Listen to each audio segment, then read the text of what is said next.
Yeah, I mean, what's it like juggling work and your band? Because obviously, it could be a tight schedule on both, especially if you have playing a show late at night after getting out of work. Well, I will let Stefan go first. I'll tell you the perspective because Stefan has a very fresh view because he just joined the band. Hmm. Mhm. So I am also curious to hear what you say, and then I'll tell you what that we have in mind conceptually about you know what it's like and what we've done. Yeah, yeah. So, well, I can't give you a full honest answer because this is gonna be recorded and my boss sees this, so don't know what I'm doing. But oh, jokes aside, so I'm currently finishing up my PhD, and because of that, I have a lot of flexibility in my schedule. And as Julio said, I joined pretty recently. I think it hasn't even been 2 months, so we haven't played a full gig right now. But we've mostly been rehearsing pretty consistently throughout the weeks, and so it hasn't been very problematic because I really like to schedule time for my activities. I'm very organized, and for example, I always schedule at least 1 hour of time to play music every day. And so the time that I used to spend in writing my own material or like practicing my own songs has given way to practicing some of the songs with Cheugy. So I've been listening through the catalog, um, listening to the songs over and over just to get more familiar with them, and then also practicing with the music. But uh, it hasn't been hard for me at least to try to balance both of them. Charlie and I come from another band, and we knew that we clicked in terms of our ideas, and we wanted to have something very collaborative, something if not completely professional, something semi-professional at least, where we took things seriously. So, but it's also about having fun and having an outlet for creativity. So we try to be very democratic. Um, Mhm. there's have a lot of wiggle room for all opinions, and try different things and try different voices and try different situations. And I think that is different from a lot of other bands, especially successful bands, where there's someone who rules with an iron fist, and kind of like Yeah, yeah, brings the whole band in their shoulders, and we wanted to have something more relaxed, right? So just that's basically me. And this is I do have a main job, but other than that, my heart is in the band and in music in general. yeah. So when you're usually playing shows, does that come late at night at getting after work? Do you find you're tired after that, or you feel like you're always making time for the band? So energizing, man. I sometimes Yeah. I can't wait to get out and Hmm. to just go and do it, And sometimes, I think Charlie and I we talk about this, that sometimes we look at ourselves and we say we've been here 3 4 hours playing music, sweating, and kind of like working hard, and no one is paying us, no one is putting a gun to our head to make us do it. We just do it because we love it. Hmm. Yeah. Yeah, I mean, Julio's right about everything. I do think that for me, it wasn't so much about democratic. I think it's like Julio and I clicked musically, and it also helps that we like each other, and we wanted to do something jointly because I do think Julio was right. I mean, we came from a place when we met, we had a bit of an authoritarian in the guy who found us, right? And we kind of went along with that, but what it does, if you're playing the songs to kind of play cover songs and match that, well, that's fine, but that's not art. You're basically expressing someone else's art. Not that I'm ever one to knock a cover because there's something to like interpret a song, but we both felt like we could do more. And funny enough, the leader of the other band, he went away for like 2 weeks, and the rest of us got together and we found this like really cool space where we were just writing and we were just very into it. And the cool thing is we we all we all play multiple instruments. Even though it's funny, we don't read music, we don't write music, but we like music. I mean, I have in this room alone, I just have music literally constantly everywhere in my life. I have it everywhere. In this house, I drive everybody crazy. I also have a guitar in here, right? So for me, music is 100% my outlet, 100% my art. It's my way of expression because as a dad, I love being a dad. As a friend, I have a serious job during the day. It does energize us. It is something that we love to do. And how long have you guys been involved in the San Francisco scene? Well, Cheugy has been around since November 2023. Right. But I've been playing before that for maybe another year, so maybe 2022. I don't know about you guys. Seems like you guys have been in the scene a bit longer than me, but Yeah, I was in the scene in 93, 94 in San Francisco, 93, 94, 95. And as a musician, and then as a producer and sound guy, I would say up until like between 1993 to 98, I would say, just producing other bands and collaborating with other bands. And even though I'd play drums in a band, I was the one that would like record them and that kind of thing. And then I took a break for a while. Life got in the way with kids and college and things like that. But back in the scene now, yeah, we've been, if we count Dirty Plaid, the band we were in before, I'd say we've been out back in the music scene since, I don't know, Julio, since 22, maybe spring of 22. Yeah. Yeah. Yeah. Well, I wasn't born by the time Charlie was playing NSF, so I cannot. Thanks for that. Thanks. Appreciate it. Not even get close to that. But no, so I moved to the Bay Area in 2021, but I wasn't around San Francisco. I didn't even play much in San Francisco until pretty recently, mostly because I was living like around Stanford, and that's where I mostly played. I played in a musical 2 years in a row. That was a very fun experience because most of the other experience that I had with bands was more akin to Cheugy in a way, like rock bands instead of like something more theatrical. But yeah, I mostly played a couple shows here and there across the Bay, but nothing like too consistent or as serious as it's going to be with this band. And can you tell me a little bit more about your new album as well? I just saw that just came out like a little bit over a week ago. So the album, by the way, is Haymaker. Charlie came up with this concept of defeating the adversity. We think of it like the haymaker, like a punch.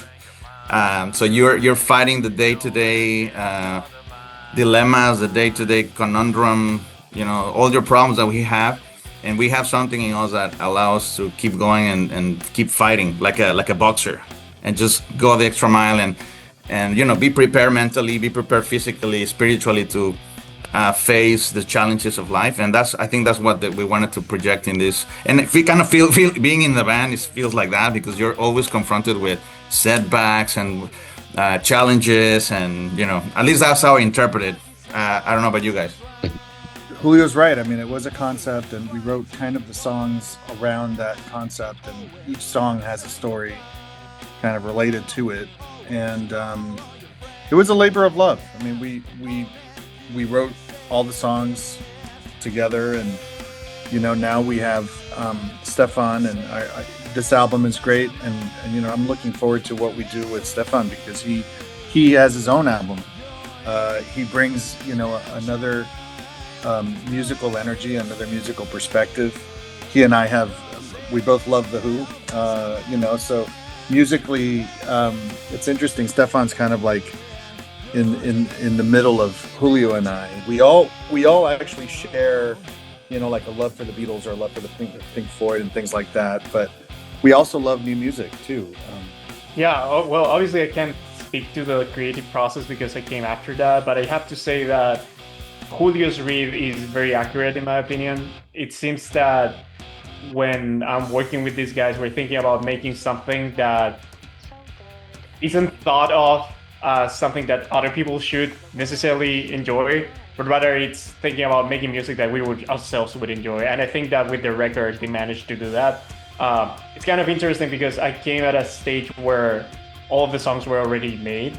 So I get a different perspective. I don't have perhaps the emotional attachment that the guys who made the songs have, but I can recognize how good they are, especially because they have quite an interesting sound. I think that a lot of bands recently try to emulate other sounds or try to, just try to replicate whatever is hip. I don't think that this album by Cheugy did that. I mean, it's a very good album, but it doesn't seem like they're chasing trends. It seems like they're being very authentic. And having the chance to play with them, I can realize, yeah, this is actually how they are. This is actually how they think about music. And so I think they've managed to convey that through the recordings that they made. Yeah, and do you guys ever collaborate with other local artists? I know there's a lot of other bands you probably play for, open up for and play with, and do you ever work with them on different stuff? I am now getting into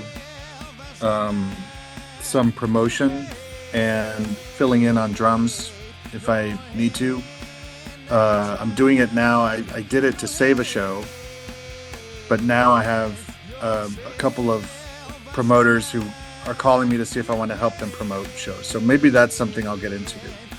The drums are kind of my main instrument, so I can pretty much jump in any band and just do that. So it's a little easier for me. I think the only other thing I'd be somewhat comfortable doing would be producing, right? Or, Julio and Stefan are way better on the guitars than I am. The only other thing I could do is maybe play keyboard in a band. I'd love to play in like a Flock of Seagulls cover band or something, but I don't know.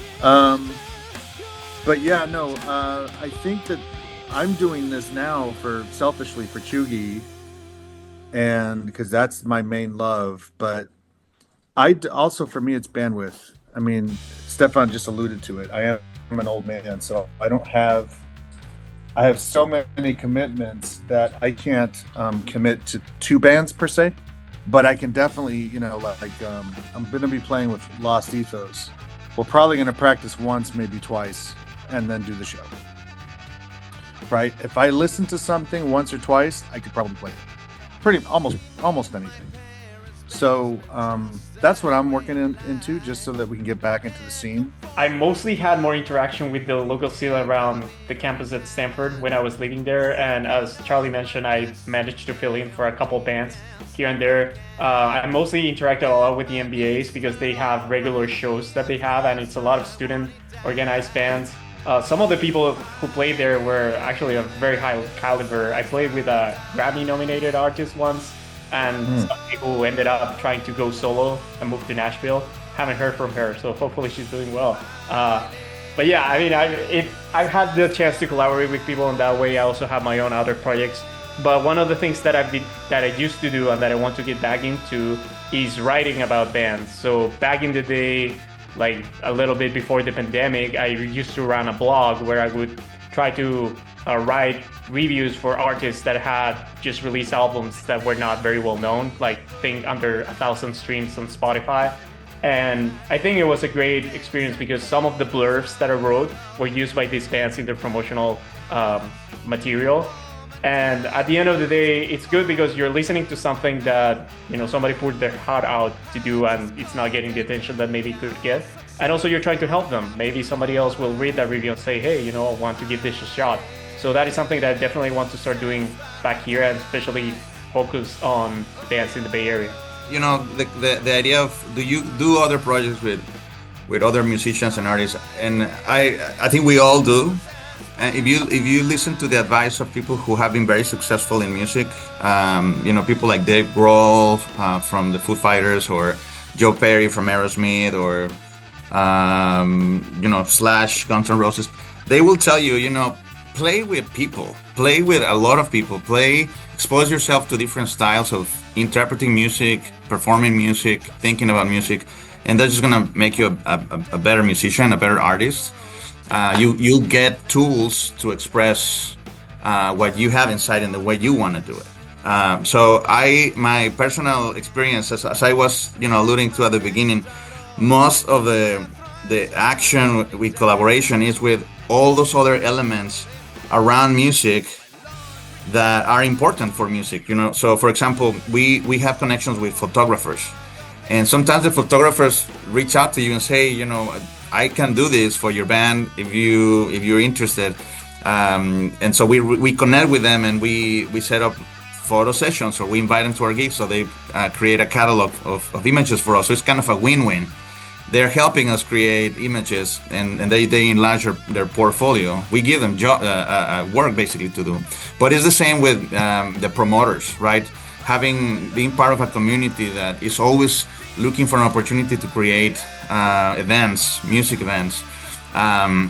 So that's kind of like the main way in which we interact. And then social media plays a major role, because connecting with other bands who also want to play gigs, who also want to create bills, and maybe have a common target of saying, we all want to play in this great venue. We can propose a bill where all these bands can play together. So we communicate a lot through social media.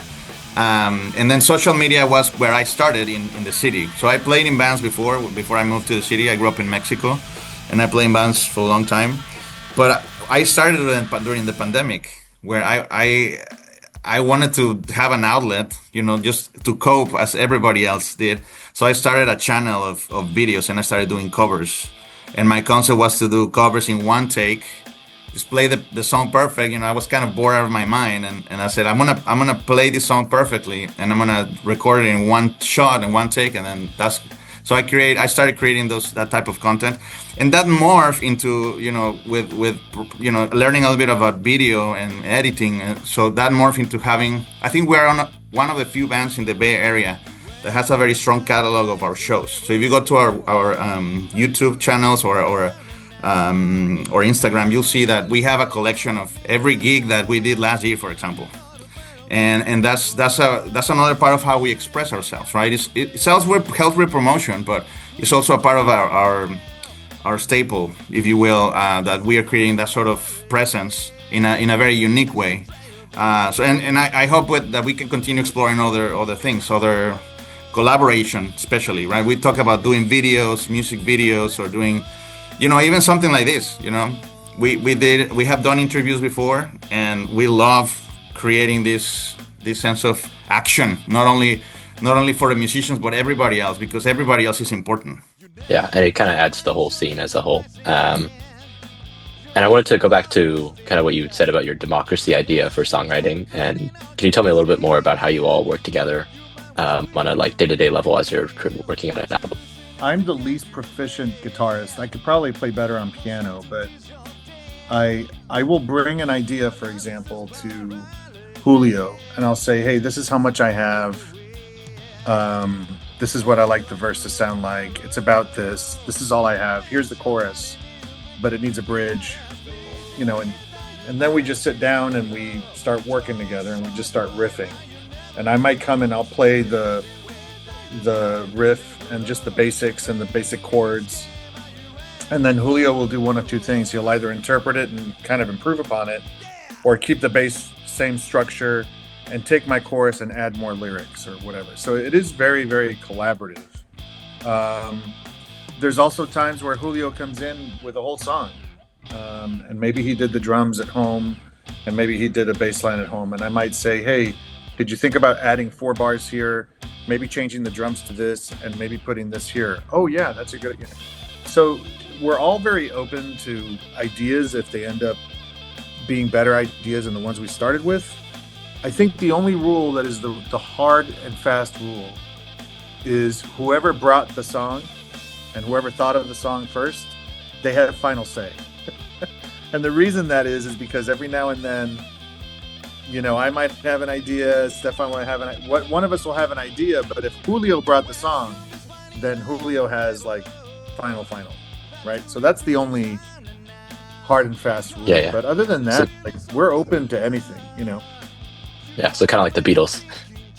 Yeah, actually a lot like the Beatles. Yeah. No, but I think I think the stars, and I think this is, I'm curious to learn what you learn from other bands, how they do it, right? But I think of those two ways. One way is someone brings a riff, and we start looping it and jamming and playing with it, which is kind of like the most essential way in which I think you can connect with your bandmates. Just communicate with them as you go. Just create a new thing as you're just doing it, and it's the most fun thing to do. And it's very organic, and it's very free form, and it's zero stress. It's just like, let's see where this takes us. You know, you just keep playing, experimenting with things, and it's very susceptible to your emotional state of the moment. So it can go in different directions, not only from the mix of who you have, but also from the effect of how you're feeling at that moment. So it's beautiful. It's a beautiful process. Now, it's very laid back, but there's a point where someone has to sit down and turn the knobs, meaning give a structure, give a little concept, create a product that now we can share, right?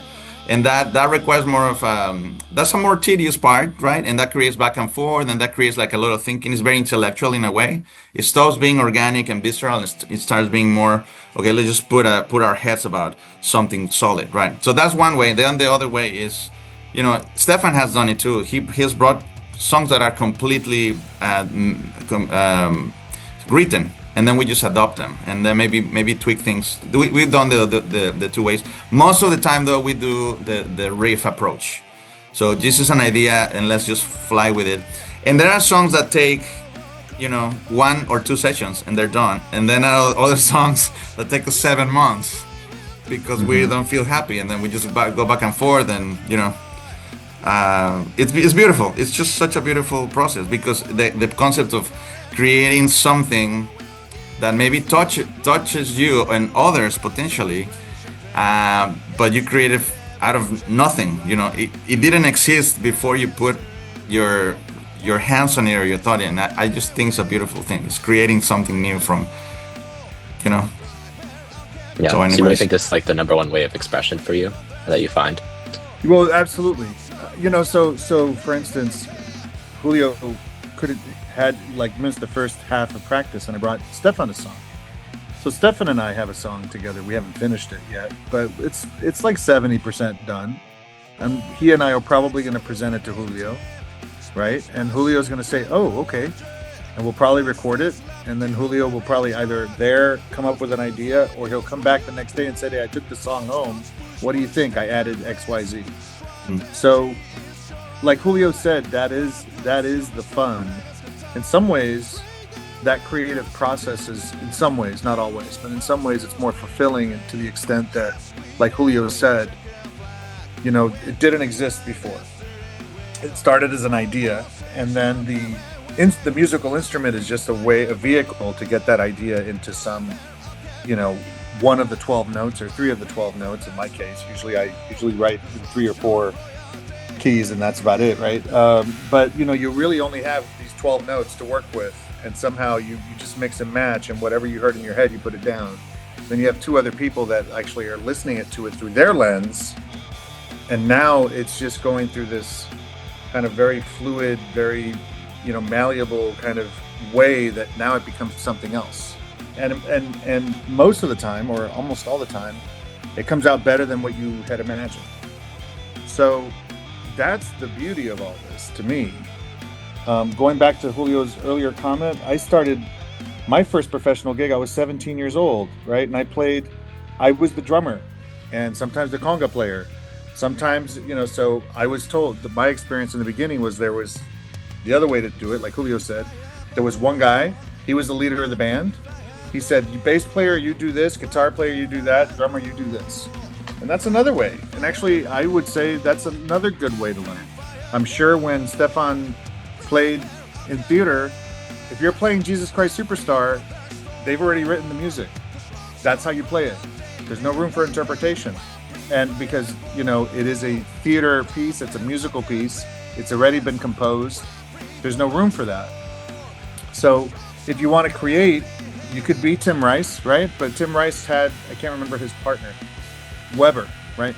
So it's some of the best people that write some of the best music usually involves a collaboration, usually, right? Lennon, McCartney, you know, so for us, that's the fun. Playing out is fun too, because, you know, watching what people think of your art is another thing. Actually, that's what gives sense to everything. Sharing it with others. Like we could always play with ourselves in our studio, but the really important part is when we share with that's when the art becomes art, right? When there's an audience or someone who is there to listen to it. That mostly what gives meaning is that, right? Yeah, and Julio's right, because it's very different if we play a cover that everybody knows and people are jumping up and down. Well, they're playing the song that they grew up with, and that gives them their own memories. But if they're jumping up and down to something we wrote, those are new memories. They're being moved by something that we did, and I rather have 5 people jump up and down for my song than 50 people listen to me play, Twist and Shout for the 100th time, right? So also, sorry, Jaden, going to your question. So is this the main outlet, the main way to express ourselves? I think we all have jobs, right? So I think we all, and I feel, I don't know, I speak for myself, but what I read from Stefan and Charlie is we're all committed to our main role in society. Like we take our jobs seriously, but art and music gives you an opportunity to express a part of you that you maybe don't have the opportunity to do in your main job. So we all abide to the social contract. We all want to bring something good, but there's some part of the whole process that needs to be about us, about something that we want to contribute. And rock and roll lets you do that. Rock and roll lets you live with an attitude that you probably wouldn't be able to bring otherwise. Be bold and let the animal out of the cage, right? So exploit the boldest part of you. And also something I love about rock and roll is that it allows you to make social comment and shake the foundations of especially those things that you don't like, right? And that's what I see in the community. You listen to what the themes are, especially in San Francisco, where the punk scene is very strong.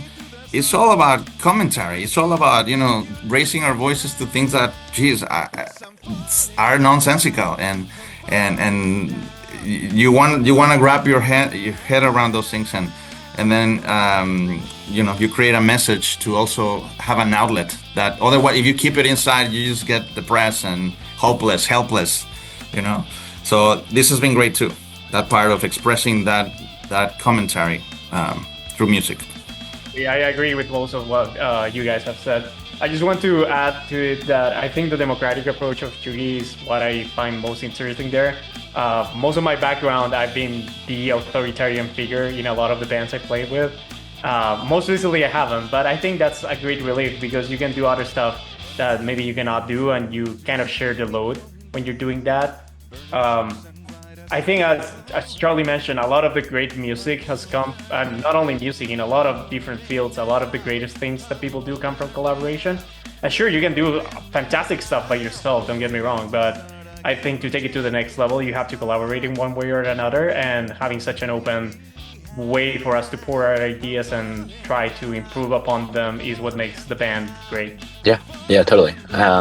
So I wanted to move on to actually your gigs, and I wanted to know a little bit more about your turnout for gigs. Like, do you find you get a lot of people coming in to your local shows, or is it kind of limited? A lot is a difficult thing. The thing with going out and putting yourself out there and not playing covers is that it's your art. It would be no different than me painting and renting out a gallery and having 10 people show, right? It's not until you start to get the promotion out there and get out there. We've been out there playing about a year and a half, and only in the last, I would say in the last couple months or so, the last maybe 4 or 5 gigs, we started to see like things starting to catch and people starting to show, and some of the same people starting to show, or they'd stay for our show, right? So it takes a while. I mean, it's art, and yeah, we could promote more. Yeah, we could do this, but we're doing this ourselves, right? We're not spending a bunch of money on it. So in some ways, it's a little more special. I would say the last show we did, I think it was O'Reilly's, right, Julio? Was it O'Reilly's? Our last show was in O'Reilly's in July. Yeah, correct. Right.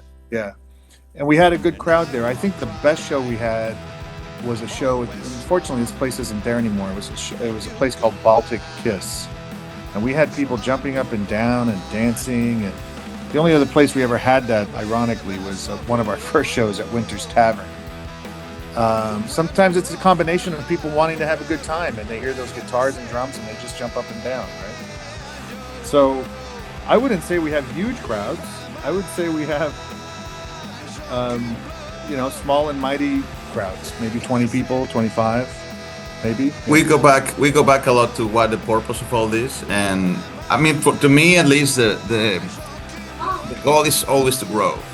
I approach these sort of projects as I have milestones and I have goals, right? So I want the music to touch people, and I want to find at least one person who identifies themselves with what we're trying to say. But then there's that part of playing the game of marketing, right? If you want to be successful in music, you have to be savvy about how you present yourself. You know, having a product that is well crafted and presented in the smart ways. Playing gigs is always a great way to bring people and to getting to know you, but it's not the only way. And I think most importantly, we're trying to have presence in social media and then connecting with the key people who could open doors for us.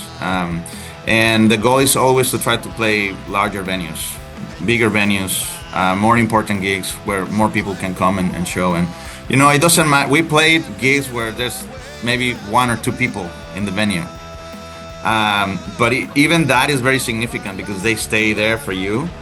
Even if they didn't have anything else to do, they could have easily walked, but they decided to stay, and that is meaningful, right? So I want to give a shout out to all the venues in the Bay Area that nurture this type of enterprise, right? The big venues in the city that we love: O'Reilly's, Hotel Utah, Bottom of the Hill, Neck of the Woods, and then you start going out, Gilman, Ivy Room, Quarter Note Bar in the south, Danny Murphy's. Music City is a great venue. Probably you've heard about this one. It's a great concept of having a hotel for musicians, and they also have a main stage. So we've done some gigs there. So the media in the city, meaning like the environment in the city, is very welcoming to projects like this, and that's why you see so many bands in the Bay Area that are trying out and that are doing it because the environment is adequate. The environment is so welcoming to these sort of ideas. So yeah, it's inspiring also to see the bands out there that are being successful. It's always good, right? And do you collaborate with a lot of the other bands within this scene? I know you probably go to a lot of their shows, and maybe they go to some of your shows, but how collaborative do you think the bands work together? Yeah, we're friends with some of them. Charlie is very good friends with the drummer of another band, for example. Mm-hmm. We try to show up, support. If there's a big show that they're playing, we go and we're there, part of the audience, supporting them, of course. And then the other way to collaborate is to form bills, right? You see a band that you like, you approach them, you say, hey, you guys sound cool, let's play together, and then eventually there's a bill where now we're playing with that band, and that's beautiful. I only hang out with the drummers; they're the only cool guys in the band. I can't contribute as much as you guys did to this conversation, but I think going to local shows is perhaps my way of contributing so far, but I want to get more involved with the scene as well. I'm super excited to bring Stefan because I think what we will project with Stefan will be very different from what we had before, and it's going to be a bit more powerful. Mm-hmm. So I'm excited to deploy this new version. Version 2.0 of the band. 2.0. And Julio's right. I'm excited too. Julio's right. It's more powerful, but also more technical and a little bit more. Some of the stuff we're working on now, some of the stuff Stefan's bringing is very dynamic and different, still powerful, but a little bit more on the technical side. And that's not the last album we did was a little more raw. It's technical, but also a little bit more. I mean, I don't know, Stefan, what do you think? But if I would call it a bit, maybe more pop and more experimental. Yeah. In some ways, right? Yeah. We are very hard rock, very grunge based, and I think Stefan brings a very edgy, more experimental way of playing music. Yeah. So that's gonna take us somewhere. I don't know. No, I agree. I think that one way I've been thinking about how to describe it is just adding a little dash of pop. Because, pop, I think that pop sometimes gets a bad rep because people think like, oh, this is commercial music. It doesn't really matter that much. But if you listen closely to a lot of pop records, they have so much musicianship going on under the scenes. And so that's kind of what we're trying to do now with the new material. It's still hard rock, it's still chuggy, but it has these little tiny details that kind of shift how the whole song sounds. And I think that once we go out on our first gig, it's just going to be fantastic to see how people react to that. And yeah, how often do you guys usually play gigs? I know there's a schedule. You haven't played since July, but We you try have to a do general once a schedule month. with it. Okay. Once a month. So it's not, it's kind of, if you compare with other bands, we have a very lenient or very kind of, what you call it, lean schedule. So we practice twice a week. We probably do a lot of chuggy work on our own at home, but we come and practice together twice a week. And our goal is to have one gig a month, just to keep it sane. So for now, at least. And how long have all of you been playing your respective instruments? I've been playing drums since I was 12. I've been playing the piano since I was about 20, and I've been playing guitar since I was 48. So there you go. And I play a little bit of bass too, but I was born kind of with a ability for music, and I used to sing too. I used to sing in a band. Yeah, mine is kind of funny because bass is the last instrument I picked up proficiently, and I don't really remember how long I've been playing it for. I think around 5 or 6 years. But my main instrument is singing, and I've been singing since like 17 years at this point, 18 years at this point. But my first instrument was guitar, which I picked up when I was 10. So it's been like 19 years by now. And it's kind of funny because I think guitar is the one I'm the worst at out of the three of them. But sometimes things are not as linear as you would like them to be. And I'm 46, and I've been playing for 31 years. I'm playing guitar for 31 years. But I actually started with drums. When I was 8, I would steal the pots, the cooking pots and the lids from the kitchen and do my drum set at home. So I played drums for good 6-8 years as a kid and early adolescence. And then a drum set is not portable, so I switched to bass, and I play bass in several bands. And then very lately, when I joined our previous one where Charlie and I met, that band needed a singer. And I said, I'm not a singer, but I can play guitar. And said, well, can you sing and play, or at least give a try to the voice? I'm like, I'll show you what I do. So I started singing very recently, and I took a few lessons here and there, but I don't think that's the least I can do. So it's good you see that you have a good mix of skills, and possibly, or not, what I hope is that we can deploy them together and get something richer. Yeah. Stefan, are you going to be joining on backing vocals soon?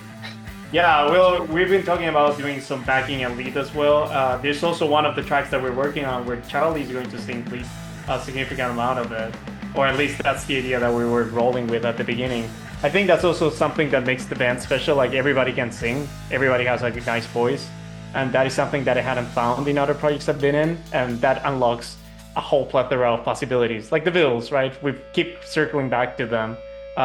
Even if you sing backing in one track, you sing lead in another track, there's a lot of room for growth there. Yeah, and I know there's been a lot of like closures with different venues. Have you noticed that changing anything with scheduling? Some venues might close, but there are new ones that come up and start. So I don't worry about the number of venues.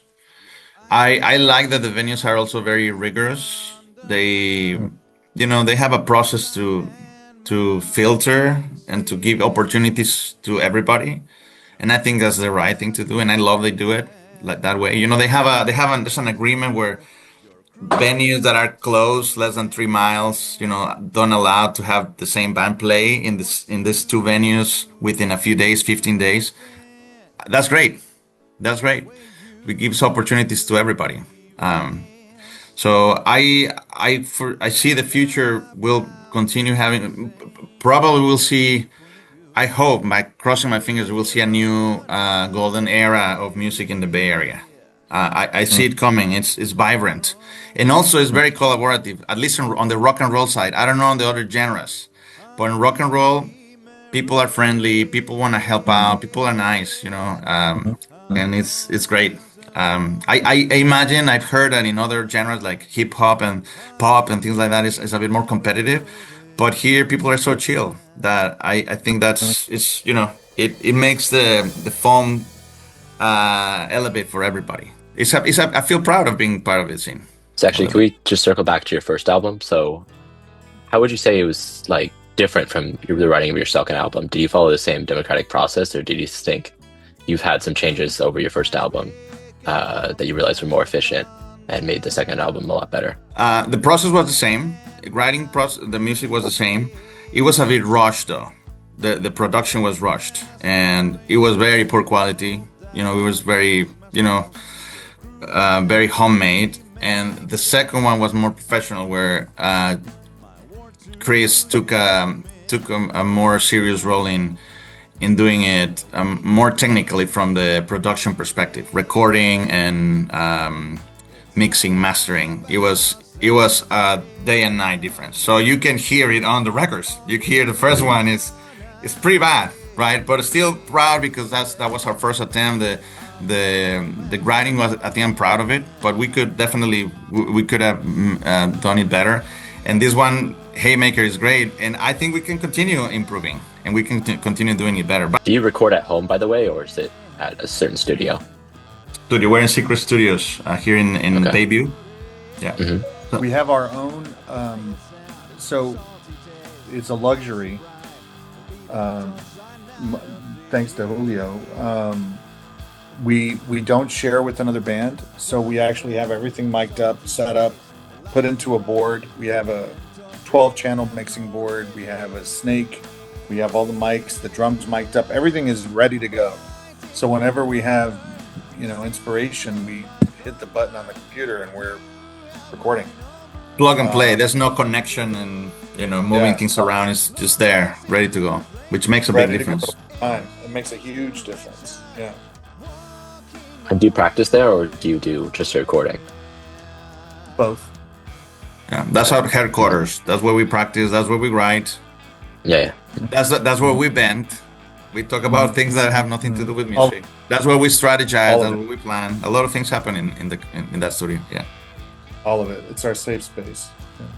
Yeah. And also, under Spotify, it lists you as, I think it's Melanie as your record label. Is that your own individual label, or is that Millennium Records? Millennium Records. Millennium. That's I came up with that as our record label.